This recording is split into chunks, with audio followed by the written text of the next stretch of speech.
Yo, Pokey26 here, and we got another PTR patch notes version that came out today, I believe, earlier this morning, and we are gonna look over it. I did briefly glance over it earlier as well, and I saw that it was kind of small, so I'll probably just try to go through it quickly and touch on whatever looks most important.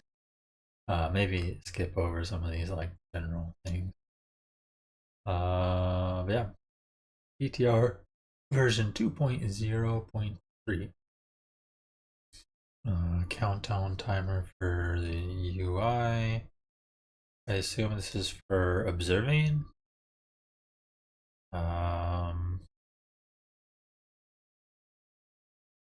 Some triggers would not save correctly. I don't know what that means, but probably is not relevant to think about. um,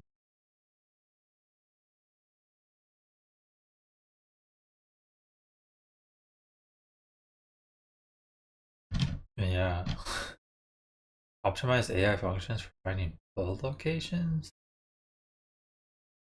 I don't exactly know what that means.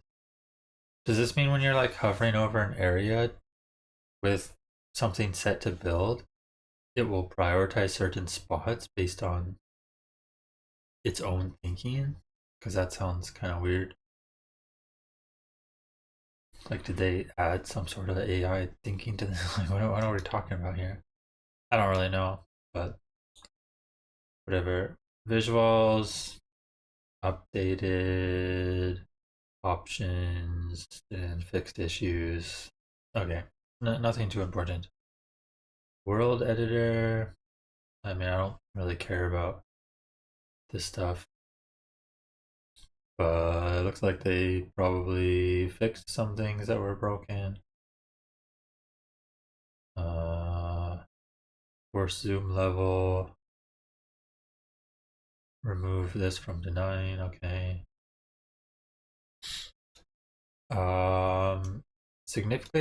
Significantly increase the amount of bindable hotkeys. That one's actually relevant. So if you wanted to set item hotkeys, for instance, in the main Warcraft 3 Reforged menu, whatever, it would only let you use like letters, I believe. Maybe there were some other characters as well, but it was primarily letters, which means I couldn't use things like caps lock or the little tilde thing, whatever it is next to the one, or stuff like that. And you could do it on champions, but you couldn't do it on BNet. But now maybe you can do it on BNet as well. That's cool. Bindable commands. Whatever. Conflict section. Okay.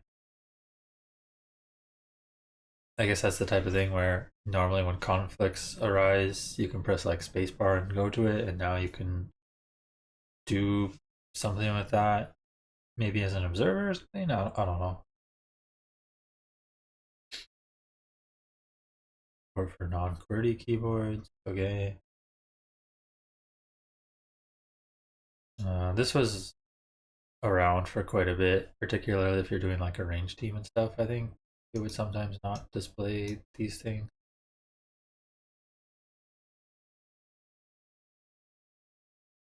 Some adjustments. Okay. And then on to the actual balance. So, first line, and this is like what half of the changes are as well, is all weapons with a ground area of effect attack have the ward unit type added to their list of area of effect targets. Which, as far as I'm aware, that essentially means attack ground with siege units now can target wards or like hit wards. And previously they didn't, I guess. That being said, I'm not sure if all weapons is the right word, but Like maybe it should be all units or something. But maybe this affects things like chims and worm. No, it wouldn't affect things like chims and worms because magic damage would still not hit wards, right? So it's mostly just siege damage, I believe. It's cool, I guess. The thing is, siege is, apart from raiders, which are not really used for their siege all the time, anyways, even though that's what their damage type is.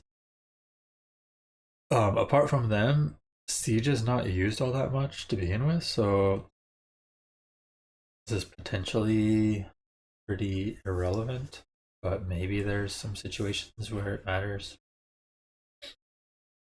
I don't know. And then some big ones. So pulverize can now target wards. I assume this means like you're just hitting a unit, the AoE from pulverize can hit wards, which is kind of crazy. Especially if that is able to one-shot the wards. Burning oil also can target wards. But yeah, I assume this means the AoE from them when you're hitting something else, which is kind of crazy. That being said, the pulverized one actually does matter because you will potentially see Tauren Witch Doctor in Mirror, but maybe because of things like this, there will be more Tauren Walker only instead, and no one will try to mix in the Witch Doctors. I mean, maybe that still would mix in the Witch Doctors, but mostly for heal wards out of combat type of thing. I don't know. I think it's a little weird if AoE effects like this can do that, but at the same time, I think it's understandable because wards are pretty annoying currently. This one's kind of crazy. Now, first of all, you have to actually be playing Hippo Riders, which is pretty uncommon. But the cooldowns decreased from 30 seconds to 5 seconds is kind of crazy. Because now you can actually do things. So before, whatever form they're in, you're generally just going to be leaving them in. Or if you change their form in the middle of a fight, they're going to be stuck in that form the whole fight. So you have to be careful when you're dismounting or mounting archers and hippos. But now, with 5 seconds on the cooldown only, you can actually tactically switch back and forth, particularly against something like gargs, let's say. You can drop all your archers and have archers and hippos attacking the gargs, and then when ghouls on the ground are starting to swarm over your archers at that point, hopefully 5 seconds has passed quick enough, and then you're able to pick them up again and dodge the ghouls. Could be kind of cool. I mean, I don't know how realistic it is that it'll be used in like that scenario, for instance, but I can see uses for it for sure if you actually play Hippo Riders. The same thing against gyros, right? Like if you played Hippo Riders against human to try to take out towers quick against an expo, and they get some early gyros, maybe you actually want to dismount for a little, have the hippos clean up the gyros, and then try to mount back up before your archers get killed by Mountain King or whatever's on the ground. I don't know. There's some options. Undead units resurrect by raised dead now have access to their abilities. I assume this means for Death Knight Ultimate. And it's kind of whatever because you don't particularly see ultimates all too often, so kind of whatever, but cool, I guess. Probably do some crazy things if you get the proper units for it. I don't know what this means for mana. Like, yeah, I can use their abilities, but do they have mana? Do they have unlimited mana? Like if I reju, or yeah, if I get a bear, like if I raise dead on a bear, do I have infinite rejuves? Do I have whatever mana they had left of rejuves? Do I have no mana and can't even use their abilities? Like, what are we talking about here? It's not really explained, but you know, maybe it's pretty strong. Okay, and then next, Lich Frost Nova range increased. It's kind of weird to see Lich Nova buffs because Nova is kind of insane to begin with. But that being said, Nova has been nerfed like the previous 3 patches pretty much or something or whatever. So I guess a small range buff is fine. But at the same time, that's a lot of range. Like, do any other spells even have this much range in the entire game besides maybe some sort of ultimate or something? You know, maybe Carry On Swarm reaches this much range by the end of the swarm type of thing. But even so, the thing with Nova is that it's also instant, right? Like there's a small cast time on the Lich itself, but the projectile, there's no projectile, it's just boom, you just explode. So it's kind of crazy to have huge range on something that just explodes instantly. And then we're already on to neutral. There's not really much individual race changes. It's mostly addressing the new wards that they have from the previous patch, and then like small adjustments. But yeah, neutral is also addressing wards. We got Pit Lord Cleave can now target wards. That's actually interesting. Maybe as elf you would consider Pit Lord second if you're afraid of ward gameplay. Like you see your opponent teching fast, but if you see your opponent teching fast, you might assume Wyvern or something as well, in which case you don't actually want a Pit Lord, so I'm not sure. Either way, cool that that can happen, I guess. I don't know if it matters, but it's there. Dark Ranger, drain life, mana cost decreased, and self damage changed from magic to universal so that it can transfer while you are magic immune. Small buffs to it because of how it's changed and how it can heal ally units and heroes and stuff. Okay. I don't know if it's relevant, but okay. It's fine change, I guess. This one's kind of interesting. Tinker Pocket Factory. They actually made level 1 and level 2 Pocket Factory stronger. Which, like I said, is interesting because it's not like Pocket Factory was particularly weak. I guess it is a tiny bit weaker. I think overall this just means you'll probably spawn like 1 extra Clockwork Goblin or something over the full duration, maybe 2, but I guess that's relevant. I don't know. Then cluster rockets max damage. The level 1 cluster rockets got huge max damage per interval or whatever this is. Now I think this means like, so the rockets hit multiple times in their area, right? And I think this means if you're hitting multiple like targets and stuff, you can get up to this much damage, kind of like this Breath of Fire max damage thing. I'm not sure, but it is a max damage text line. So yeah, I'm pretty sure this means basically if you're hitting a lot of targets, you can do a higher max damage than before, which is pretty relevant, especially this level 2 one. Like level 2 rockets. Relevant there. And then probably the biggest change of all the changes is the next one, and it's the Panda Breath of Fire. So this one's kind of crazy. Like when you first see this first line, you're like, hold up, Panda Breath is getting buff? And they also chose weird numbers to go by. They're like plus 15 here, plus 5 here, plus 10 here. It looks fine at the end because it's like 50 difference between all the levels. But it's kind of weird that it's like 15, 5, and then 10 compared to what it used to be. Anyways, when you see that, it's kind of crazy, right? You're like, holy, max damage increased as well, but I think that's just or I guess unit cap on max level is lower now because it gained 10 damage, but the cap max damage is the same. I don't know.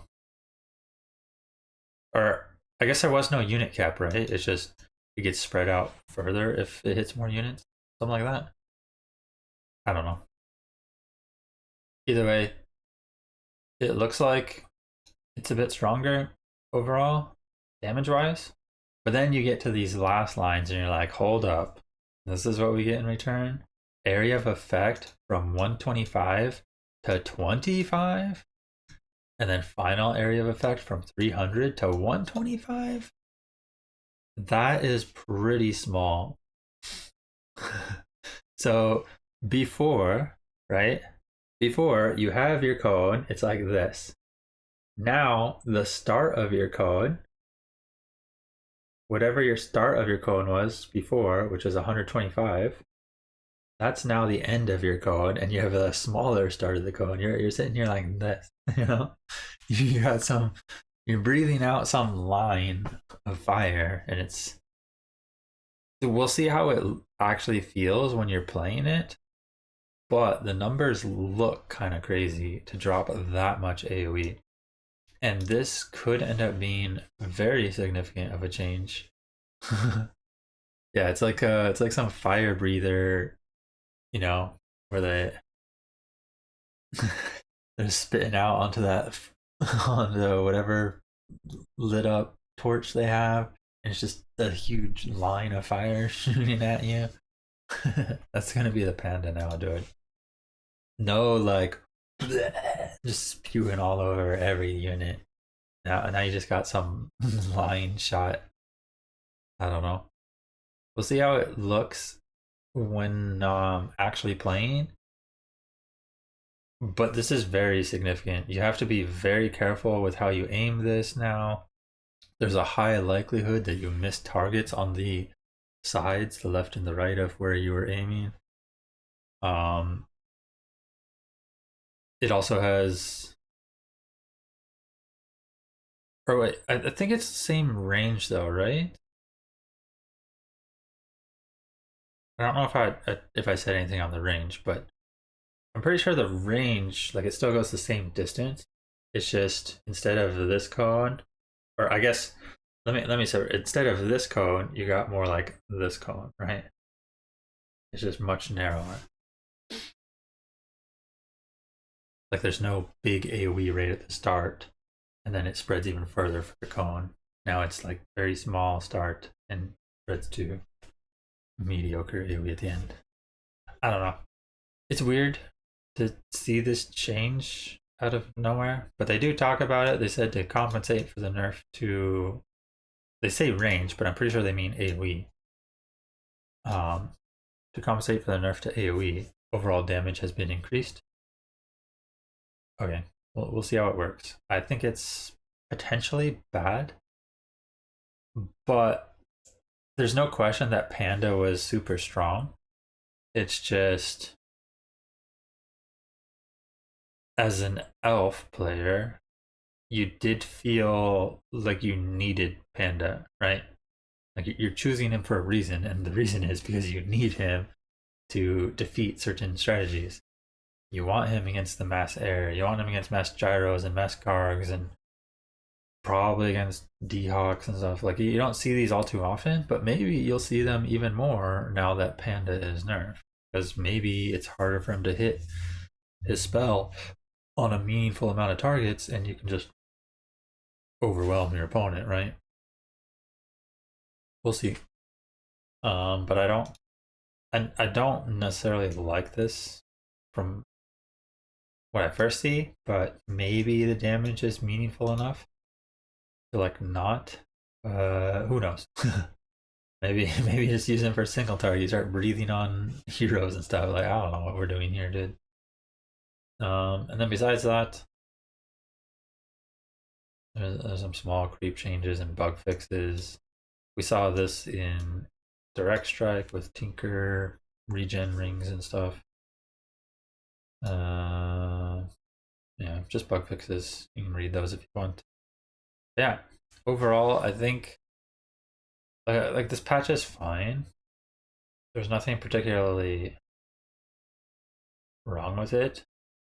But if there is one thing to monitor, it's definitely the Panda stuff, because this completely changes how Panda functions, and you are definitely afraid to miss now. There's a good chance you miss a lot of stuff with Panda. I'm also curious how this functions with Drunken Haze, in the sense that what if Drunken Haze's AoE is like big enough, right, to where you can't actually get breath on everything that gets hazed? That would be kind of weird. But I guess it's not the worst. It's just kind of interesting. There's a chance that you throw haze on something, and then some of the, drunken haze on the sides is like out of the AoE of breath. You can't even hit them. You're just like shooting a line with fire. I don't know. Anyways, interesting changes. Cool to see some addressment of the wards now being targetable by things. This is cool to see, although I don't know how useful it is because no one plays Hippo Riders really. And then this is interesting, but I don't necessarily like it. We'll see how it works. Yeah, that's pretty much it for my patch notes review. Probably could have done this even quicker, but Panda change definitely the most interesting. Keep watch on that, how it pans out. But the rest, whatever. That'll be it.